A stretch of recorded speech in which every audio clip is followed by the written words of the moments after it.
Welcome everybody. I'm sure there'll be more people trickling in as we go, but welcome to Fireside Chat today with Lindsay McKay. Jazz fingers.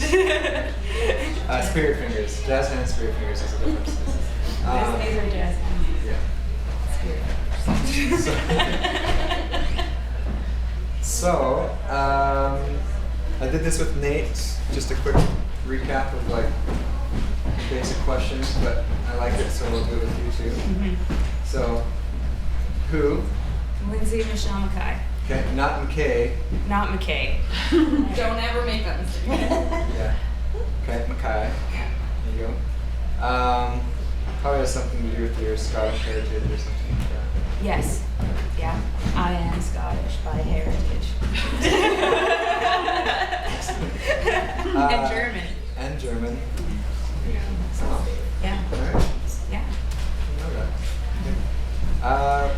Where in the world do you come from? I come from Yellowknife, Northwest Territories. Okay.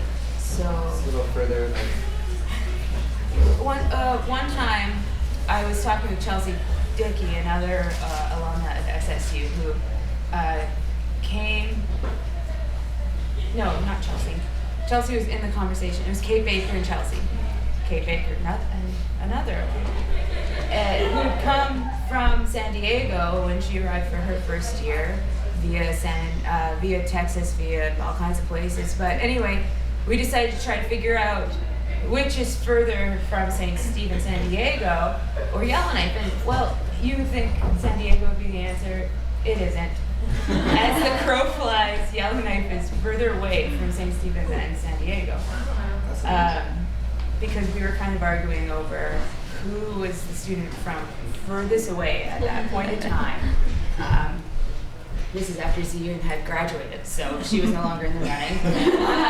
And that was me. Now you know. I think we need to get those maps adjusted or something. Okay, when did you actually come to SSU? It was the fall of 2007. That was a Along good with year. Raymond. Yeah, and Dan. And Dan. And like, why did you come here?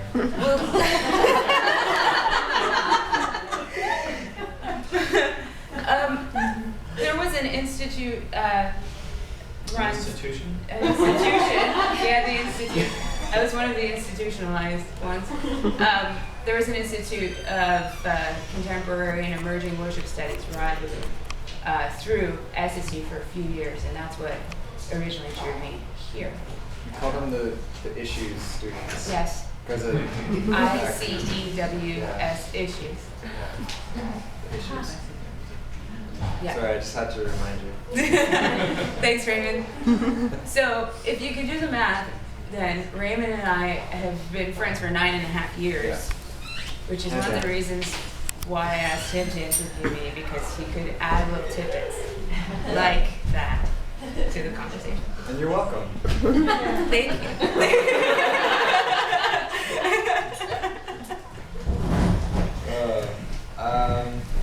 Was that the only reason why you came to SSU? Just It's gonna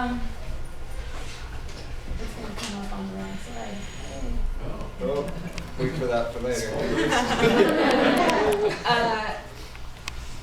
Essentially, yes. Like, I found out about SSU through Sean McClellan, who was a student at that time and my former pastor. And so, really, yes, that was the only. You see, I came to SSU for 1 year, Yeah. 10 years ago. So good luck.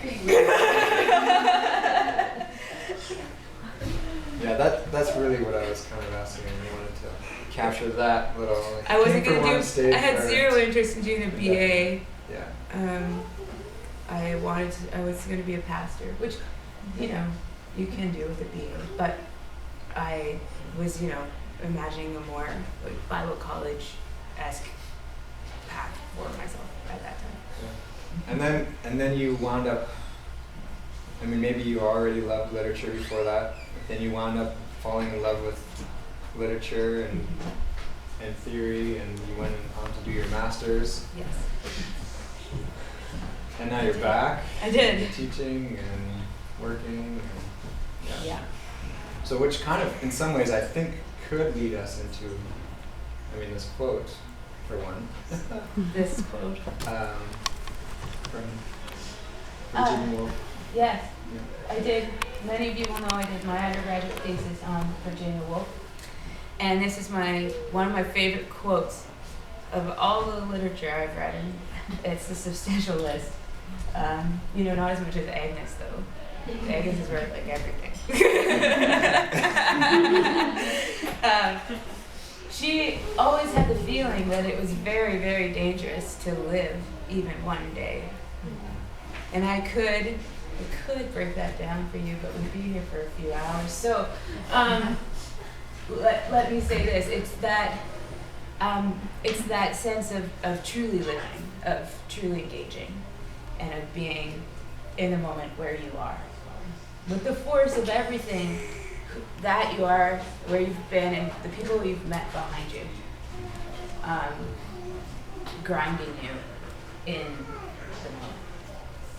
So this is, to me, one of my life mantras. Yeah.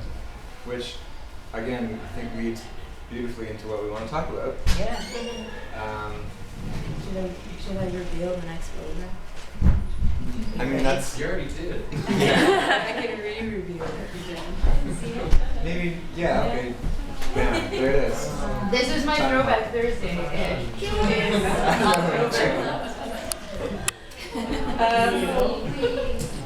So if we like show up at this place and it's weird.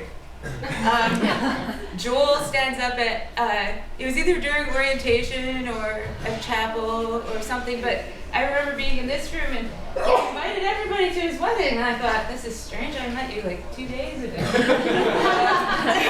Like, what is going on? But all right, let's go to Joel and Katie's wedding. So this group of us, and everyone except for Karis on the very end. It was our first year here at SSU, and we went down to the wedding at Dominion Hill, which was an unseasonably, incredibly warm, beautiful day in the beginning of October. It was like 28 degrees or something. And one of the things I love about SSU is the interesting case study it provides in the way that memories are made. And when you're in the moment, this was always striking me. When you're in the moment, you're not necessarily aware that you're making one of those memories that 10 years later you'll be thinking, what is one of my most beautiful memories from my first little bit here as a student? Well, this wedding. And I had, in that moment, no real notion that was going to be the case. And how the weight of my growing relationship with the people that I went with Joel and Katie themselves, and everyone else who attended that. A lot of people in this room were there too. It's interesting how that process works, and I'm a little bit fascinated by that. Even the other night, I was over at Shelley Kendall's, and Kendall just wiped the table. We were gonna play a game, and I went to choose my spot at the table, and I had to stop and take a moment, because I was kind of all of a sudden hit by all these pictures and memories at that table with a lot of my wonderful friends, and just how places can take on those meanings too and play a role in the making of our memories. So when that picture was taken, I had no idea that several years down the road I would still be here, and that I would be co-teaching with Joel theory of all things, And so I just love looking back on that and like baby Dan, baby Raven, baby Lindsay. My goodness. What do you think? Do you remember that? Going to this wedding? Yeah, Jonas is wearing one of my shirts. Jonas fit into one of your shirts. Well, it was one that I had just picked up from the clothesline, which is Whoa. another memory that those of you who have joined us recently would not totally understand. So sorry for you. Yeah. Yeah, no, you look at that one picture and there's a lot wrapped up. Charles, oh my gosh, I wish you guys could have met Charles. Second from the right. Second from the right. Charles Carmody Jr. from South Carolina. Charleston, South Carolina. He was my roommate. It was fantastic. And if you ever want a lesson in unethical psychological experiments, talk This to isn't Dan. my fireside.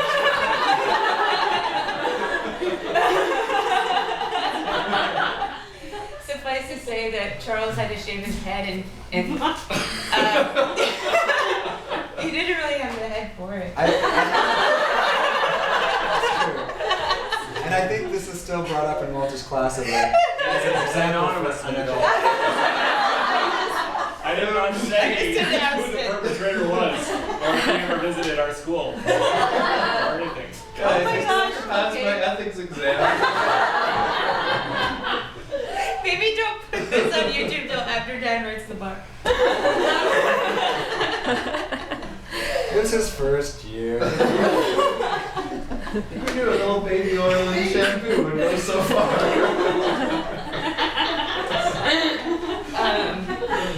So every time this falls asleep, it forces the picture forward. Yeah. Wow. I would like to point out Raymond on the end.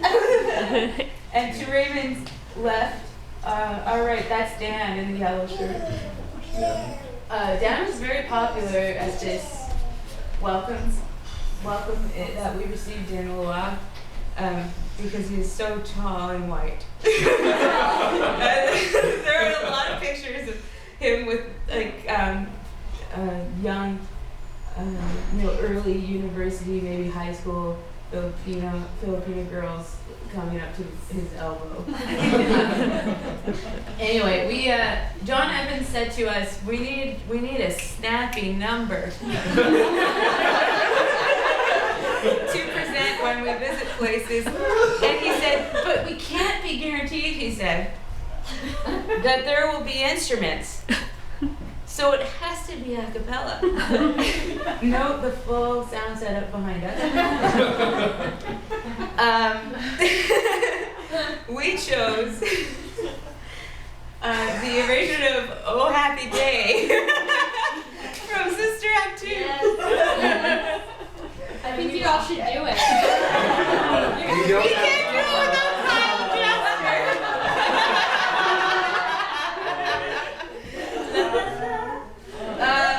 Kyle Jasper took the lead and no one else really could. It was quite incredible. And yes, it is generally held as a woman's soprano part. Or a teenage boy. But Kyle, he took that mantle. So anyway, He had a really nice high voice. He did. Yeah. He still has practiced nice it. He exercised it. I don't know. Did it drop a little? I don't know. Oh man, it's like Oh, we're just gonna keep going. you guys have already seen this one if you were together as SSU today. We'll just leave that one in the background. We should talk a little bit. Okay, let's talk a little bit. That's good. Yeah, we'll come back to that. Okay, so we're talking about memories here. That's a big thing, and making memories. But let's just let's kind of back that up into the abstract a little bit more, into creativity and this idea of making. Yeah. And there's a lot of different ways that you can make things. Often we would think of art as being this main thing of creativity and making, but we're talking about making memories, and back to the Virginia Woolf quote too. It's like we have all this potential in us, with us, to make something of each moment. So maybe I'll let you take over and unpack what we're actually talking about here. Yeah. We all know that SSU is often it ends up that many of us who come here are creative in a very traditional sense of that term. We're visual artists and musicians and writers and these kinds of things. Cheesemakers, Neela. Blessed are the cheesemakers. But I have heard over my time here an appreciation for that, but also a bit of a frustration from some voices who feel they're not gifted in those ways. That I'm not creative, they'll say. I'm not creative. And so I think about that. I think about that sometimes, and I go back to my classes, my first year as part of the worship studies program, and something that sticks with me still is that if human beings are created in the image of a creative God, then we are inherently creative, all of us. And so how do people who aren't traditionally labeled as a creative, how do they create? Well, I think that everyone plays an incredibly important role in creating, in making memories, in making friendships, in making meaning for all of us, in making meaning in our lives. Why would I come back to St. Stephen when I could have stayed in Toronto or gone back to Yellowknife or what have you? Well, because I believe that this community is uniquely situated to make that sort of broader creative impulse central. And so that is one of the things I treasure most about St. Stephen's University and the broader St. Croix Vineyard and Friends kind of community. So I wanted to kind of bring an encouragement on that front too, that these, just by simply living in the way that Wolf writes about, together, everybody participates in creating. So yeah. Cool. Do you feel like, that's where you stand now, but do you feel like you have a history of maybe wrestling with those ideas, or Yeah. When you have a pretty synthesized idea right now, and what you just described, but maybe there's a time where that wasn't so synthesized. Definitely. I'm trying to rewind. Yeah. My personal inclination is to compare myself to others a lot. I'm not as good as them at blank, or and it usually is in the negative. Not so good. And so I even as someone who identifies as a traditional creative, found it, and sometimes still do find it difficult to see where I fit. Oh dear, that's a spoiler. Fit in this kind of community that I just described to you. And so, as I've struggled with really my worth and self-image, these ideas are not always, even in the live, as neat and tidy as I make them out to be. So it is a constant struggle, the constant give and take and recentering. And those ideas, not Genesis 1:26 and 27, the idea of being created in the image of God.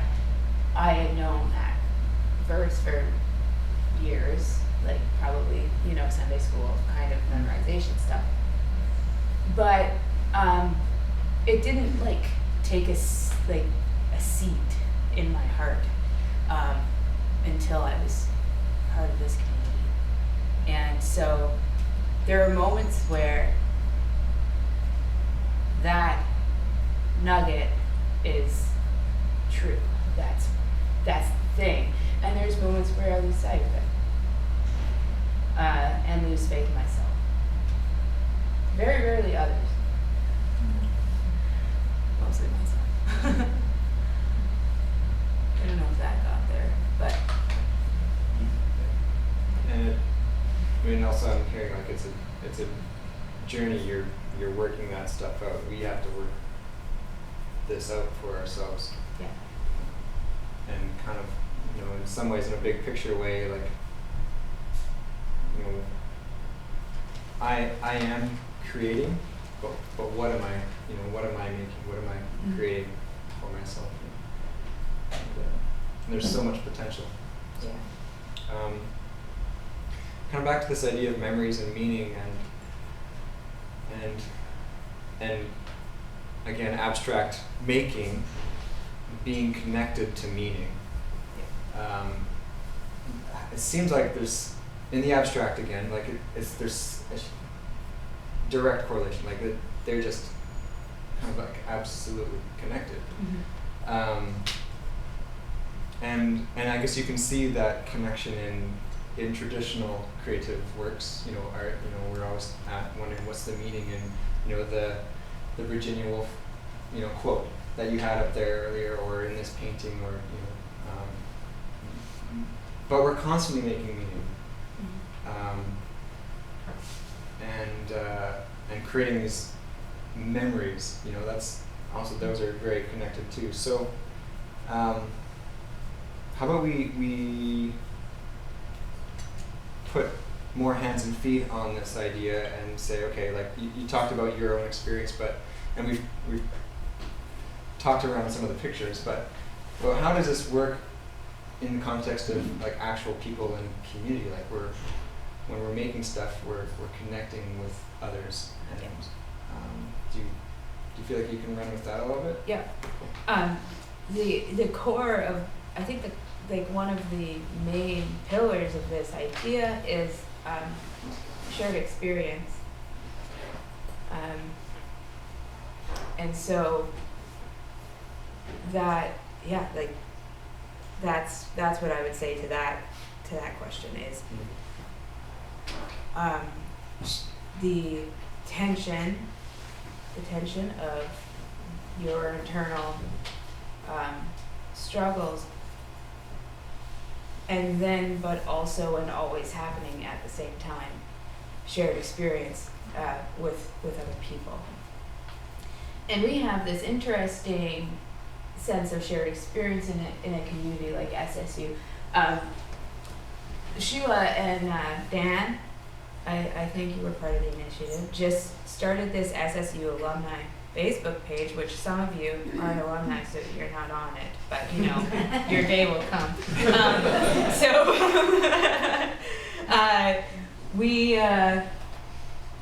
I'm only going to click it once. There we are.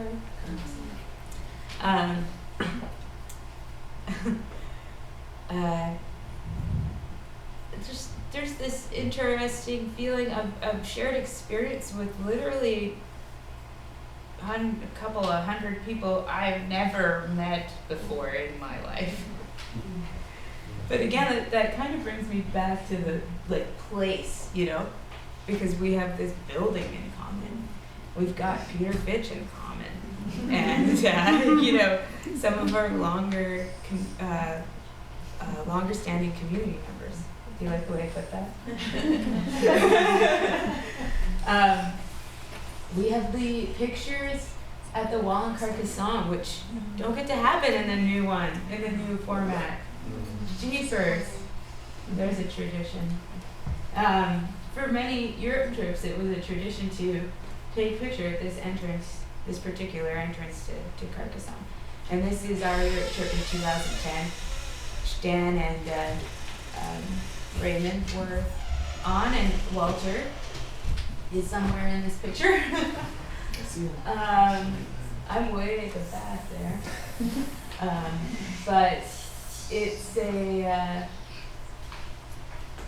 it's kind of like any other tradition. You can make it mean as much or as little as you want, based on how important the history, the shared experience behind the tradition is to you. And so I remember we were kind of excited about taking this picture because we'd seen others take this picture several times before. And this is our class was very large in SSU. As you can tell, this is not just our class. There's a few extra friends. But anyway, this is. I just thought it was a nice picture. Yeah. Yeah. We've got a good memory. The next slide. It's a great memory. It's pretty funny. I know it flashed up there, but I can't. I took it down too fast. Yeah. So much of Europe is very like you're, you know, reverently looking at these beautiful works of art. Oh yeah. And treating them, you know, and the places that we're in with a great deal of, you know, awe in the true sense of the word. And those of you who've been on the Europe trip, those of you going, know that you do an art history presentation, and that as a general rule, it's a really good idea to have visual aids when you do presentations. And my good friend Isaac Fitch took this to this level. He lost those shorts, or did someone take them? I don't know. You need to be careful. I think he no longer has them, thankfully. Yeah. Maybe you have to explain that those are Michelangelo shorts. Yes, he's doing it's hard to tell in this picture, which is really unfortunate. He's got his pants down around his ankles. The rest of us are in our raincoats, rainy Florence day. And I can't remember if we were on our way or just coming from being at the academia where we... Coming from, thank you, Walter. Where we saw the... oh, maybe not. Maybe the it wasn't David. the way. Maybe it wasn't the way, yeah. Well, that does make more sense, doesn't it, to have the presentation before going in? Yeah, that would make more sense. Yeah, and we are, you're correct, Rebecca, sitting on the steps of the Duomo in Florence. Can I add a statement? It could be right at this moment that we heard a siren. And the uncomfortable thought dawned on me right at that point that this could potentially be illegal what we're doing on the steps of the duel. We had already been expelled, shall we say, from the Barcelona Cathedral for engaging in an illegal tour. Great Finley was, we did not pay the money to the right people, and we got kicked out by this, Great Finley would later call it battle axe. Anyway, this is a bad, I just thought this is so funny, I wanted to show it. This is a really bad example, because like standing there in that moment, despite the look of confusion and maybe disgust on my face, in this picture, you can't really see it, is, I definitely knew that I wasn't going to forget that this happened. In that moment. So for example of my premise. However, the shenanigans.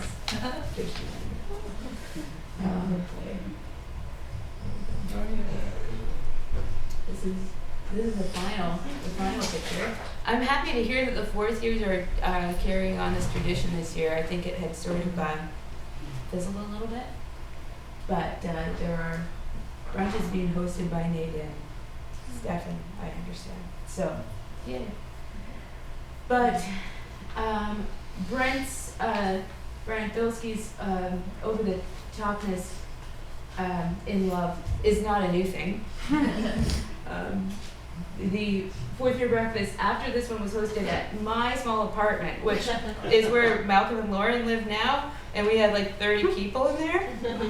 So eating, and I cooked in that kitchen for 30 people. There's like this much counter space. But it was a lovely, it is a lovely tradition. So that's many of us, not all of us. Brent had to build an extension for his table. Anyone who has been to Johnny and Tina's, this is where they live now, with those who were living there at that time. But Raymond's not in this picture because, you know what, he had transfer credits. Yeah. So he didn't graduate with us. It's fine. It's okay. Are there 12 disciples at that table? Yeah, well, maybe 20. That's a very religious quality. Everyone looks slightly exhausted. It's hard to tell. But if you notice, our coffee cups are still upside down. So someone, Katie Ironside, thought it would be a good idea to take our pictures before any of us had any caffeine. Forever grateful.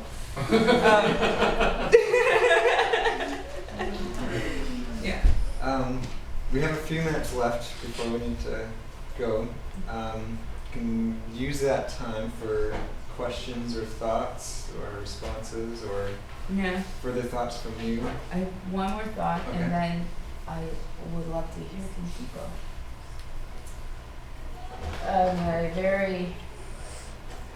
In the summer of 2008, Joel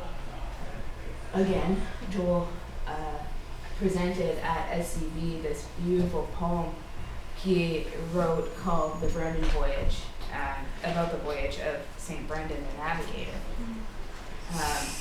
Don't have time here to tell you about St. Brendan. What I do have time to tell you about is how the refrain of that poem has become another, like the Virginia Woolf quote, another one of my kind of life mantras that I think goes really well with committing to that kind of life, that kind of living that Wolf talks about. It's a risky act. And so then my prayer on the exhale is kind of a King of the mysteries, will you set watch over me? Christ of the mysteries, can I trust you on the sea? I missed the closing quotation. My grammar is not impotent. Just as long as you're creative and stuff, right, Josh? Yeah. Raymond? So actually, St. Brendan traveled in a coracle, as legend tells us, to Newfoundland, as far as Newfoundland. So in November, I had Marissa Weeb stick and poke this coracle on my arm. I still haven't had a chance to tell Joel this. I was kind of hoping he'd be here today. I haven't unveiled it to him. But anyway, there you go.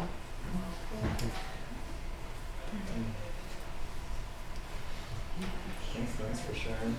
You're welcome. So, send it out to the rabble. Any thoughts, questions?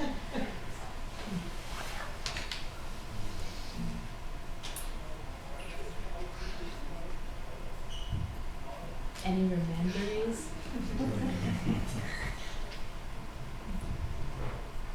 What do you got, Ray? Well, I was just thinking of the one time where, first year, where a bunch of us, ended up, for Halloween, we ended up all deciding on various costumes from Monty Python. And Charles and I were in his King Arthur and his trusty steed Patsy. Coconuts and all. Raymond was the King Arthur. Charles was Patsy.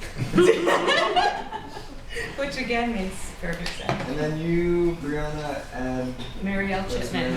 When is the three-headed knight? Yeah. Not the knights who say knee. No. The three-headed knight. Yeah. So we, Brianna made our costume. It literally was one thing with 3 head holes, and we had to it was really hot in that. Anyway, we practiced we all 3 lived in St. Croix House in our first year. Thank you for that, Debbie. I'm eternally grateful. Because I don't think I would have really made it out of our call alive.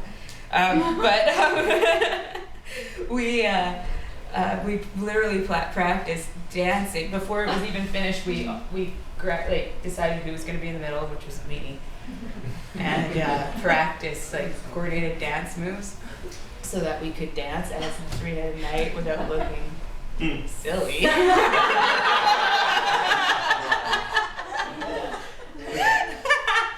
Oh my gosh! We also went to Boston. For that weekend in first year. Yeah. As a three-headed knight. It was Charles, Raymond, Brianna, Marielle, and I again. Yeah. Along with another car full of people. We went to see David Crowder. Right, David Crowder in concert in the Boston area. Mm-hmm. Brianna's dad had all of these points because he traveled a lot for work, so we didn't have to pay for it. We got to stay in a hotel. Yeah. We didn't have to pay for it. That was awesome. Yeah. Or we paid minimally. I can't remember anymore. But anyway, it was a bonding moment for us and Raymond because us 3 girls all shared king bed, and then Raymond got the pull-out couch. I don't even remember this. You don't remember this? No. He's like, I don't want to remember. It was too small. Nah, I was the youngest of 4 kids. I was pretty used to pull-out couches. I know. You weren't tough enough. I had a whiny older sister. She slept on the couch. You just have to be strong. Yeah, no, that was a fun weekend. I got one thought. Yeah. It's more recent, but I think it ties into what you're talking about today here. And for me, it's you and it's other people in relation to our kids. And you are a giver of books to young children, as is Janelle, as is General Picard, as are some other people. And you're enacting this thing of creativity and memory making at several levels. So we read the books over and over to our kids who say, who gave you this book? Right? And we remember, Auntie Yinzy, gave us this book.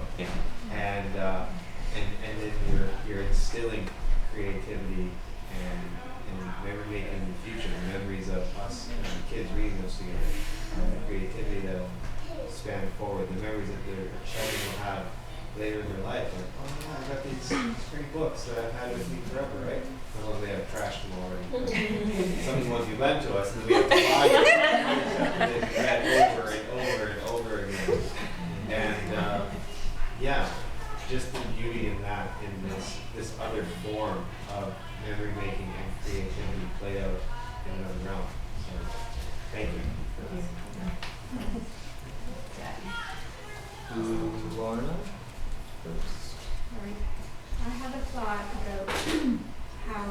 seems to me that a lot of the creativeness and meaning making of our lives comes from the places where we've been broken, and so I just have a sense of gratitude to you for your courage in articulating this today, but also having previously lived it out.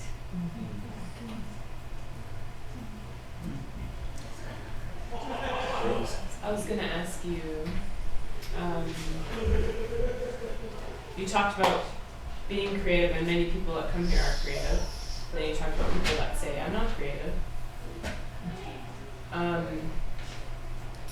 hope this is going to be more about you than it is about me.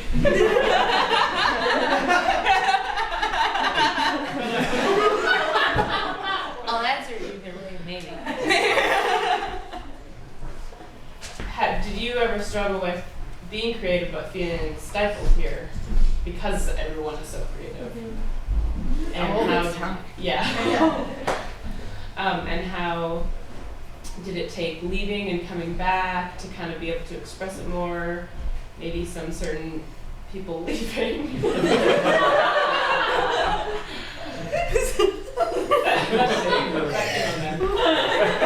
I'm not going to answer that.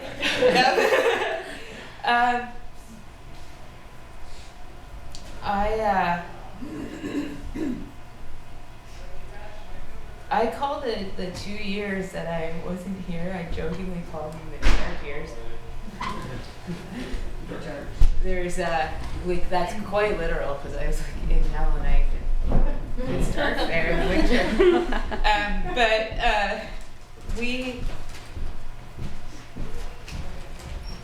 It was an interesting culture shock experience to leave and to go home. Throughout my entire degree, I only spent one summer back in Yellowknife. Otherwise, I was here on cabinet. So I also took a route where I didn't actually take a term off. I did some part-time stuff and things like that. I don't know that I would necessarily advise that course of action. Anyway, moving on.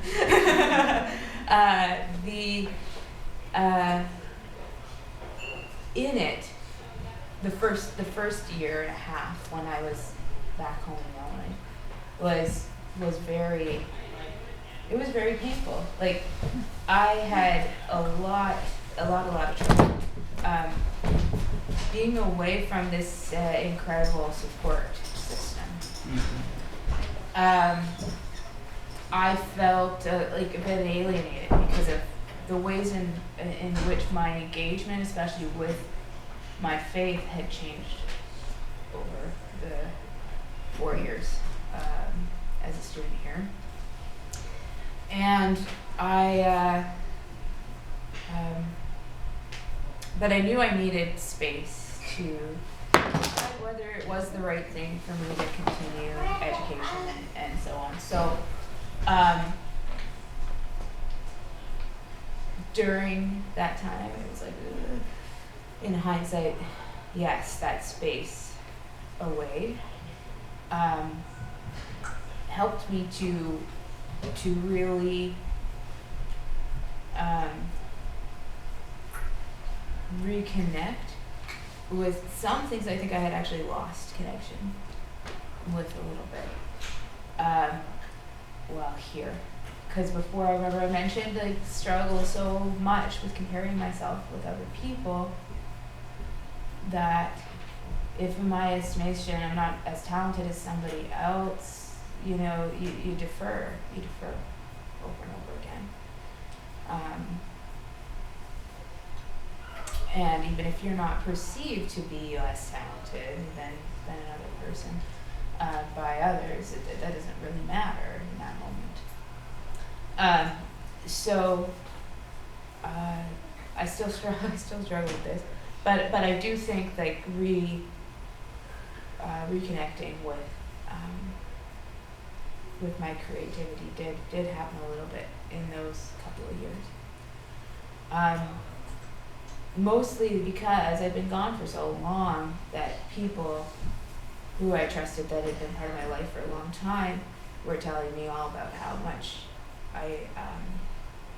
where I had improved and my voice was stronger and my guitar playing was better and just those really, measurable improvements. And then coming back after having finished my master's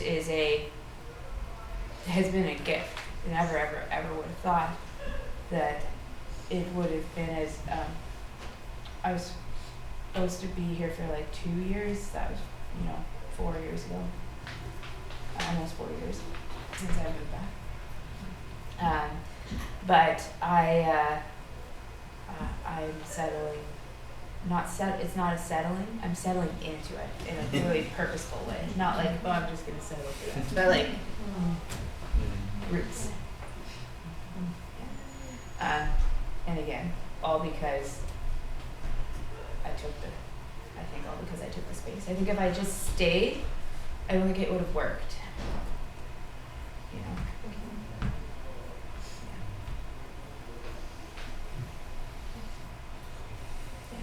Sorry, that was such a long answer. Well, I hope the conversation continues and that other people, can come and talk to you and glean from your experience and wisdom and that. But we do need to wrap it up. So. Yeah, we're very late.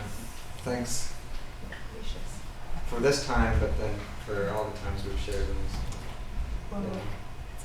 it's a big. Yeah, it's like 9.5 years. But, yeah. Thank you, Rand. How old are you going to be this year, Linz? I'm turning 30 on Sunday. Yeah. Well, Such a young couple. Yeah, so lots of you, most of you, will be at my house this weekend, right? Yeah. Sequins and all. Sequins and all. Sequins required. wait. Yeah. Don't worry, Walter, I have some extra sweet sequins. Okay. Well, thanks everyone for coming.